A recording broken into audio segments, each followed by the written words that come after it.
గురుగారు చెప్తూ ఇందాక మీరు చెప్పినటువంటి విషయాలంటే ప్రభుత్వాలకి అవమానకరంగా ఉంటాయి రాజ్యాలకి అని చెప్పారు. అంటే ఏ రకంగా చూసుకోవచ్చు అంటే స్టేట్ రాజకీయాలు మాట్లాడాలా ఇప్పుడు, లేకపోతే సెంట్రలా, లేదా ఎనీ రాజకీయ పార్టీలకా? ఇక్కడ రాష్ట్రము మనం సృష్టించుకున్నామండి.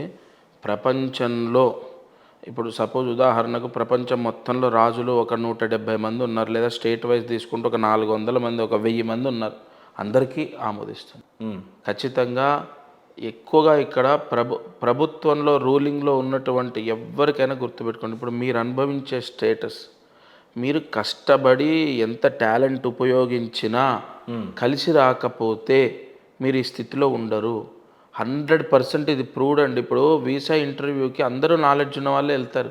వీసా కొన్ని సందర్భాల్లో ఎందుకు ఇచ్చాడో తెలియదు. వాడు వచ్చి చెప్తుంటాడు, నన్ను ఏం అడగకుండా ఒక్కటే క్వశ్చన్ అడిగాడు, వీసా ఇచ్చాడంటారు. ఒక పాపం ఆవిడ దాదాపు ఇప్పుడు 4 సార్లు రిజెక్ట్ అయింది. 100% మీరు ఇప్పుడు ఇవాళ కూర్చొని మీరు అనుభవిస్తున్న యోగం గత జన్మ పుణ్యాన్ని పట్టుకొని గ్రహాలు మీకు ఇస్తాయి. అలాగే రాజు అయి కూర్చున్నటువంటి వాళ్ళందరూ కూడా యోగాలు అనుభవిస్తూనే ఉన్నారు, అనుభవిస్తారు.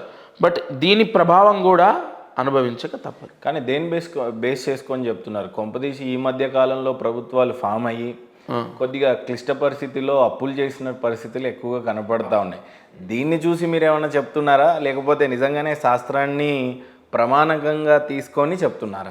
శాస్త్రాన్ని ప్రామాణికంగా తీసుకునే మాట్లాడతాను. అప్పు ఇక్కడ ఒక చోట ఏంటి, ప్రతి చోట ఉంది అప్పు, ప్రతి చోట ఉంటుంది. అప్పు అంటే అభివృద్ధి అండి. వాళ్ళు చెప్పే మాట అదే కదా, అప్పు అంటే అభివృద్ధి అంతే. అక్కడ అది ప్రమాణం తీసుకొని చెప్పడానికి ఏమీ లేదు. వాస్తవంగా అభివృద్ధి కనపడుతుంది. తెలంగాణ రాష్ట్రం నా చిన్నప్పటికి ఇప్పటికీ అద్భుతం. ఇప్పుడు ఇది ఒక మహా అద్భుతం, రాబోయే రోజులు ఇంకా అద్భుతం అవుతుంది. ఓకేనా? అలా కాబట్టి ఇక్కడ ఎక్కడ అద్భుతం ఉంది? చాలా మంది ఇందాక మీరు చెప్పినట్టు రియల్ ఎస్టేట్ ఏం లేదు కదా అంటే. రియల్ ఎస్టేట్ ఒక్కటే లేదు, రియల్ ఎస్టేట్ ఒక్కటే, అది కూడా సెట్ అవుతుంది. సెప్టెంబర్ తర్వాత సెట్ అవుతుంది. పోనీ అదొక్కటే బాగాలేదని మీరు అంటున్నారు. ఏమండి, ఏ రంగం బాగుందని మీకు అనిపించింది? అన్ని రంగాలు బాగున్నాయి. అంటే ఇప్పుడు మిమ్మల్ని రాజకీయ నాయకుడిలాగా అడగొద్దు నేను. పర్లేదండి, అన్ని రంగాలు బాగున్నాయి. ఇప్పుడు కుప్పగూలిన సాఫ్ట్వేర్ కూడా కోలుకుంటుంది. రెండోది అసలు అంటే మీరు అడిగారు కాబట్టి చెప్తున్నాను, కాంగ్రెస్ ప్రభుత్వం రావడానికి రియల్ ఎస్టేట్ పడిపోవడానికి లింక్ పెడుతున్నారు కానీ సంబంధం లేదండి. అదెట్లా? అంతవరకు చాలా మునుపటి కేసీఆర్ ఉన్న టైంలో చాలా బాగుంది అనే వ్యక్తులు ఇప్పుడు 100% బాగుంది. ఇప్పుడు కేసీఆర్ గారు ఉన్నప్పుడు రియల్ ఎస్టేట్ బాగుంది, అంత దానికి ముందు రాజశేఖర రెడ్డి గారు ఉన్నప్పుడు ఇంకా బాగుంది. అలా కాదండి, ఇక్కడ కాలక్రమేణా గ్రహాల యొక్క నాయకత్వాలు మారినప్పుడు దాని ప్రభావం ఉంటుంది. ఈయన వచ్చిన టైంకి అది వచ్చింది, ఆ నింద ఈయన మోస్తున్నారు, రేవంత్ రెడ్డి గారు మోస్తున్నారు. అంటే ఇందాక మీరు చెప్పిన డాట్ ఇక్కడ కనెక్ట్ చేస్తున్నారు. 100% అండి. ప్రభుత్వాలు ఇంకా పడతాయి ఉంటాయి. ప్రస్తుతం రూలింగ్ పార్టీ ఖచ్చితంగా నిందలు మోస్తుంది. ఇప్పుడు ఎక్కడో ఏదో ఒక చిన్న డ్యామేజ్, ఒక మరణమే జరిగింది, అది ప్రభుత్వం మీద హల్చల్ చేస్తారు. ఇప్పుడు ఇక రాబోయే రోజులు ఎక్కువగా ఉంటాయి.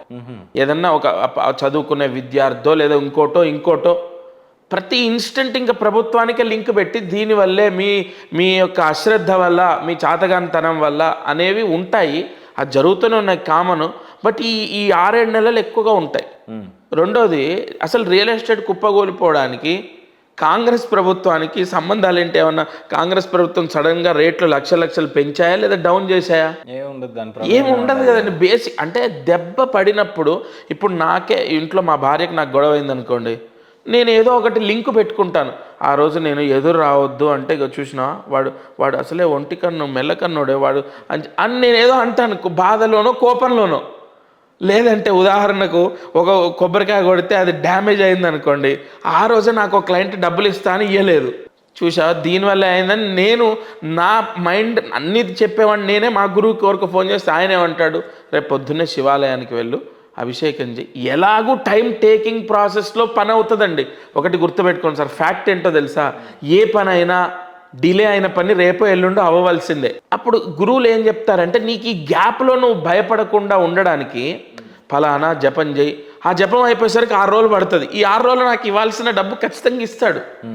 పాయింట్ అది. ఓవరాల్గా మనకు ప్రభుత్వాల పైన వచ్చేటటువంటి నిందలకు రియల్ ఎస్టేట్ ఇంకోటో మనం లింకు పెడతాం తప్ప పూర్తి బాధ్యులు వాళ్ళు కాదు. వాళ్ళు శ్రద్ధ తీసుకునే అంతెందుకు, నాకు పోలీస్ శాఖ వాళ్ళు నన్ను కాపాడినంత ఎవరిని కాపాడుండరు, అంత ప్రొటెక్ట్ చేశారు నన్ను. మరి ఈరోజు వాళ్ళు నిజంగా హ్యాట్స్ ఆఫ్, నాకు ప్రత్యక్ష దైవాలు వాళ్ళే. ఎన్నో అన్యాయాలు, నన్ను ఎంతోమంది మోసం చేస్తే అన్నిటికీ వాళ్ళు ముందరుండి అన్నిటికీ న్యాయం చేశారే. కాబట్టి అలా తీసుకోవడానికి లేదు. ప్రతి దానికి కూడా ఖచ్చితంగా గ్రహస్థితి వల్లే కారణమని నేను అంటాను. మిమ్మల్ని పొలిటికల్ తక్కువ అడిగి ఇప్పుడు శాస్త్రాల పరంగా ఎక్కువ అడిగే ప్రయత్నం చేస్తాను. ఓకే. గతంలో కేసీఆర్ గారు సంవత్సరానికి ఒక యాగము హోమం లాంటివి చేసేవాడు. ఓకే. రేవంత్ రెడ్డి గారు వచ్చిన తర్వాత కొద్దిగా ఎక్కువగా కనపడనట్టుగానే కనిపించినాయి. ఓకే. మరి మీరు కేసీఆర్ గారిని సమర్థిస్తారా, ఈయన్ని సమర్థిస్తారా? అసలు ప్రభుత్వాలు ఎలా ఉండాలి, ప్రభుత్వంలో పాలించినటువంటి నాయకుడు ఎలా ఉండాలి, ఆ రాజు ఎలా ఉండాలి అని అంటే మీరు ఏం చెప్తారు? సార్, దైవికమైన ఆరాధన చాలా ముఖ్యమండి. దేవతారాధన ముఖ్యం. రాజు చేయాలి, ఆయన పనులు మానుకొని నేను చెప్పను, కానీ ఏదో రూపేణ చేయిస్తూనే ఉండాలండి. ఎందుకంటే ప్రతిదీ మనం ఎలాగైతే ఇప్పుడు వెహికల్, ఇప్పుడు సీఎం గారు వెళ్ళే వెహికల్ని 100 సార్లు చెక్ చేస్తారు. ప్రోటోకాల్ మొత్తం ఒక 10 కిలోమీటర్ల వరకు చెకింగ్ ఉంటుంది. ఎలాగైతే ఆయన ప్రొటెక్షన్ గురించి వెహికల్ ఎంత ప్రొటెక్ట్ చేస్తుంది అని నమ్మి చేస్తారో, భగవత్ అనుగ్రహం సృష్టిని కాపాడుతుంది, రాష్ట్రాన్ని ప్రశాంతంగా ఉంటుందని నమ్మి చేయాలి. ఇన్ని చేస్తున్నాం కదా. ఒక వ్యక్తి ఒక పలానా వాళ్ళు క్యాస్ట్ వాళ్ళు అడిగితే పలానా వాళ్ళకి ఇన్ని కోట్లు, పలానా వాళ్ళకి ఈ భవనం, పలానాకి ఇది చేస్తున్నారు. అలాగే పూజలు అనేవి ఏం దుర్మార్గమేం కాదండి. పూజలు యాగాలు చేస్తే అదేం తప్పేం కాదు. మీరు డైవర్ట్ అవ్వద్దు. అవ్వను. ఏమంటున్నానంటే రాష్ట్రం యొక్క ముఖ్యమంత్రి గతంలో, ఈ తెలంగాణ రాష్ట్రానికి ఉన్న గత ముఖ్యమంత్రి కేసీఆర్ గారు ఏదో ఆయనకు, మీకు కూడా తెలిసిందే, యాదాద్రి లాంటి క్షేత్రాన్ని నిర్మించాడు. ఓకే. అలాంటి ముఖ్యమంత్రి ఎన్నో యాగాలు హోమాలు ఇలా బాగా తరచుగా వినిపించేవి గతంలో. రేవంత్ రెడ్డి గారు కూడా మంచి వాళ్ళే, నేను అది ఏదో డైవర్షన్ చేయాలి అని కాదు, బట్ అలాంటి పూజలు హోమాలు ఏమి వినిపించలేదు. మరి నేను అదే చెప్తున్నా, నేను డైవర్ట్ అవ్వట్లేదు. మీకు లాస్ట్ ఆన్సర్ డైరెక్ట్ వాళ్ళ మీదనే ఆన్సర్ చెప్పండి అనేది నా ఉద్దేశం. నేను అదే చెప్తున్నాను. ఖచ్చితంగా వాళ్ళు చెయ్యాలి, రాష్ట్రం కోసం కేసీఆర్ గారు చేసినట్టు చేయాలని నేను చెప్పను, కానీ ఏ రాజైనా సరే భగవత్ ఆరాధన చేయాలి. ఆయన కూర్చోకపోయినా చేయించడము చేయాలి, చేస్తున్నారు. ఆయన కూడా యాదాద్రి వెళ్ళడం, వాళ్ళ మంత్రులందరూ రకరకాల లక్ష్మీనరసింహస్వామి క్షేత్రాలకు వెళ్ళడం చేస్తూనే ఉంటారు. ఇంకా మేం కోరుకునే పండితులు ఎప్పుడైనా ఏం కోరుకుంటారు, ఇంకా చేయండి, అవి చేయండి, ఇవి చేయండి, రాష్ట్రం బాగుంటుంది, రాష్ట్ర ప్రజలు బాగుంటారని చెప్పడం సహజం. ఇప్పుడున్న నేపథ్యంలో, ఇప్పుడున్న పరిస్థితిలో రాష్ట్రం యొక్క దృష్ట్యా ముఖ్యమంత్రి గారు ఎలాంటి హోమం చేస్తే బాగుంటుంది, సిగ్నేచర్ స్టూడియోస్ వేదికగా మీరు చెప్పాలంటే రేవంత్ రెడ్డి గారికి ఏం చెప్తారు? ఫస్ట్ ఆఫ్ ఆల్, రాష్ట్రానికి ఉన్నటువంటి సమస్య ఆర్థిక సమస్య, మెయిన్ అదే అండి, ఆర్థిక సమస్యే. దీనికి మహాలక్ష్మి కుబేర సంపుటి ఉంటుంది. మహాలక్ష్మి కుబేర సంపుటి, చండి, గణపతి, ఈ 3 దేవతలు కుబేర మంత్రంతో సంపుటి చేస్తే గణపతి కానీ, నాకున్న పరిజ్ఞానంలో నేను చెప్తున్నాను, చేయిస్తున్నాను, సక్సెస్ అవుతున్నారు. గణపతికి కుబేర మంత్రంతో సంపుటి, చండీకి కుబేర మంత్రంతో సంపుటి, లక్ష్మీదేవికి కుబేర మంత్రంతో సంపుటి చేస్తే మాత్రం 100% రాష్ట్రములో ఆదాయం పెరుగుతుంది. ఇప్పుడు అప్పేం తగ్గదు రాత్రి, కానీ ఆదాయం పెరిగితే మనకు అప్పు తగ్గే అవకాశం ఉంటుంది. అది చేస్తే మంచిది. ఇంకా ఇప్పుడున్న రాష్ట్రం పరిస్థితి దృష్ట్యా ఇంకేమైనా చేస్తే బాగుంటుందని చెప్తారా? ఇంకా అంటే పూజలు అయితే ఇవే, పూజలు ఇవి చేసుకోవాలి. ఇంకా మిగతావి అంటే రానున్న రోజుల్లో విపత్తులు ఎక్కువ ఉంటాయి అంటున్నారు. అవమానకరమైన పరిస్థితి ఎక్కువగా ఎదుర్కొనే అవకాశాలు ఎక్కువగా ఉన్నాయి అని అంటున్నారు. నిజంగానే మీరు అన్నట్టు ఇందాక రాష్ట్రానికి ఎక్కువగా అప్పుల బాధ ఒకటి ఉంది. అవునండి. రియల్ ఎస్టేట్ పరిస్థితులు, పరిశ్రమలు రాని పరిస్థితులు, కొత్తగా ఉద్యోగ నోటిఫికేషన్లు ఇవ్వలేని పరిస్థితులు, ఇరిగేషన్ లేని పరిస్థితులు.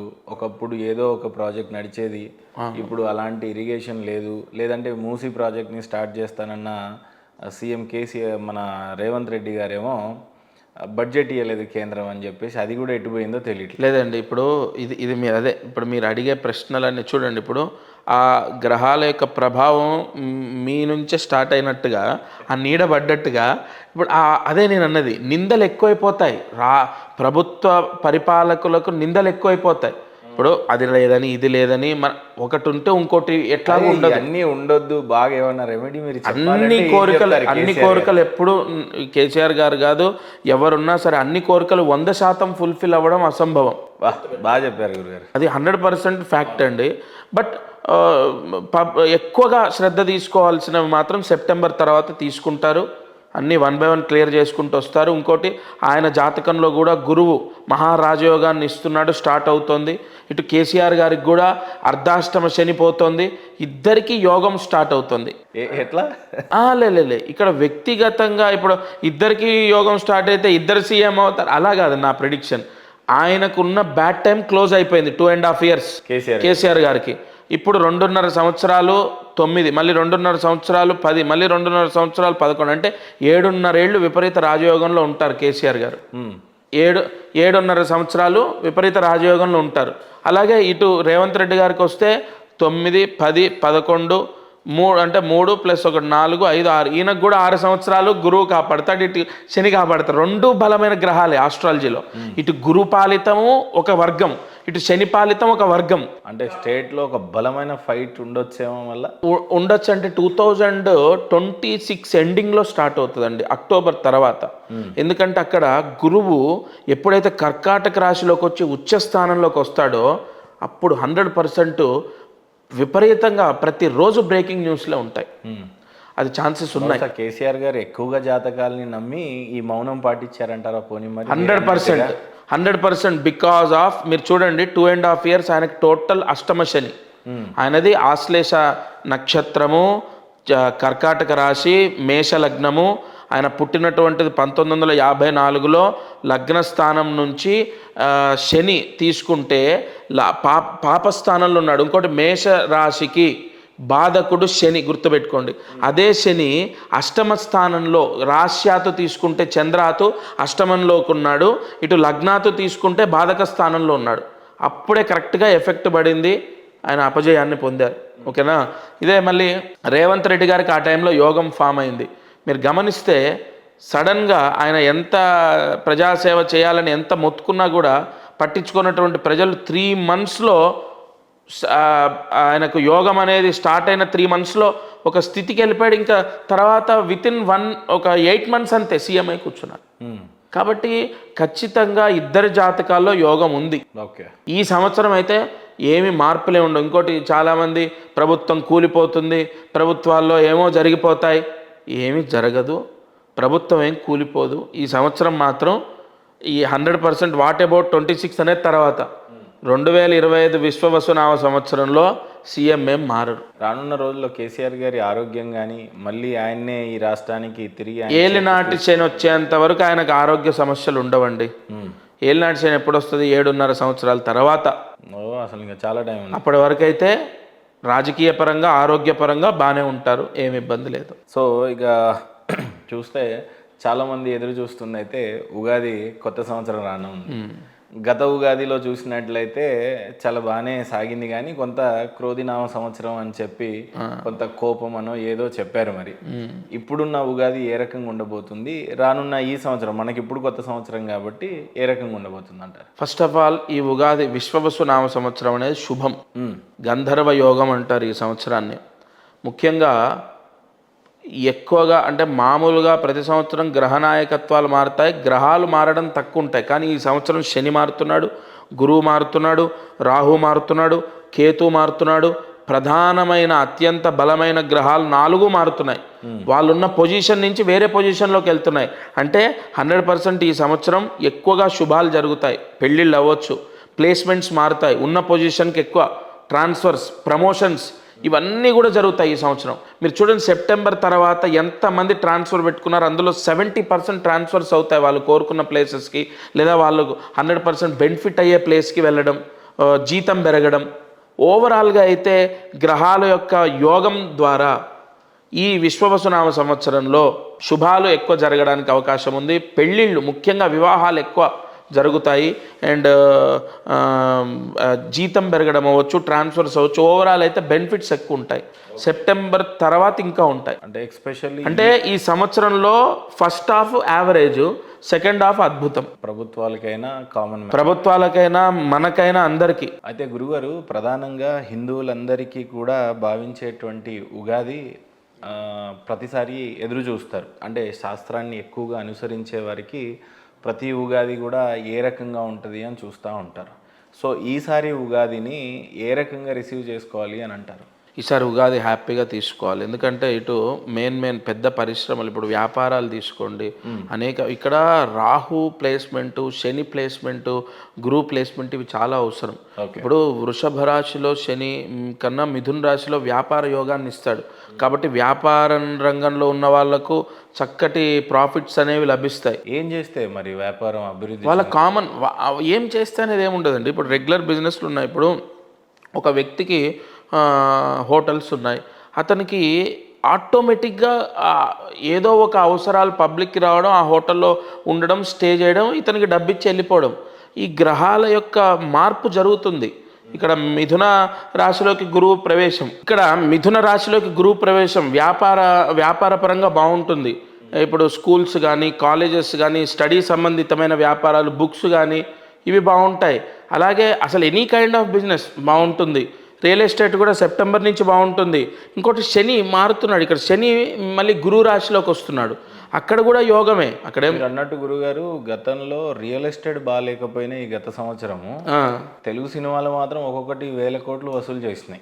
ఇక సినీ రంగం, ఇప్పుడు మీరు అడిగిన సినీ రంగం గురించి చెప్పాలంటే ఏం చెప్తారు? సినీ రంగం కూడా ఇక్కడ ఏమవుతుంది, ఇక్కడ రాజకీయం కానీ, సినీ రంగం కానీ తీసుకుంటే కేతువు, రాహు, శని, గురువు ఈ గ్రహాలను మనం బేస్ చేసుకుంటాం. శుక్రగ్రహం అని ఇవన్నీ కూడా మనం తీసుకున్నప్పుడు, ఇప్పుడు కేతు ఎప్పుడైనా కన్యలో పెద్దగా యోగించడు, కన్యలో నుంచి సింహంలోకి వెళ్తున్నాడు. రాహు మళ్ళీ అత్యంత బలమైన స్థానం ఏంటి రాహుకి అంటే, ఒకటి మకరము, కుంభము, వృషభము, ఈ స్థానాలు మంచివి. అదే కుంభంలోకి రాహు వస్తున్నాడు. అంటే సినీ రంగం అంటే ఏంటి, మాయ. ఇప్పుడు లేనిది అక్కడ కనిపించి మిమ్మల్ని మీకు ఒక అద్భుతంగా మీరు ఫీల్ అయ్యేటట్టు చేస్తారు, మిమ్మల్ని ఇంప్రెస్ చేస్తారు. దానికి మీరు ఎస్ సూపర్గా ఉంది సినిమా అంటారు కదా. ఆ సృష్టికర్త రాహు, ఆ రాహు అత్యంత బలమైన స్థానంలోకి వస్తున్నాడు.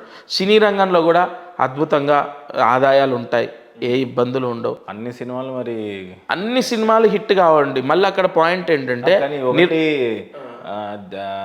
ఇండియా మొత్తంలో ఇన్ని టాలీవుడ్లు, బాలీవుడ్లు, కోలీవుడ్లు అన్నీ ఉన్నా కూడా తెలుగు సినిమాలు మాత్రమే 1000 కోట్లు బాక్స్ ఆఫీస్ని టచ్ చేస్తూ ఉన్నాయి, గతంలో టచ్ చేస్తున్నాయి. అవును, అది మన అదృష్టము.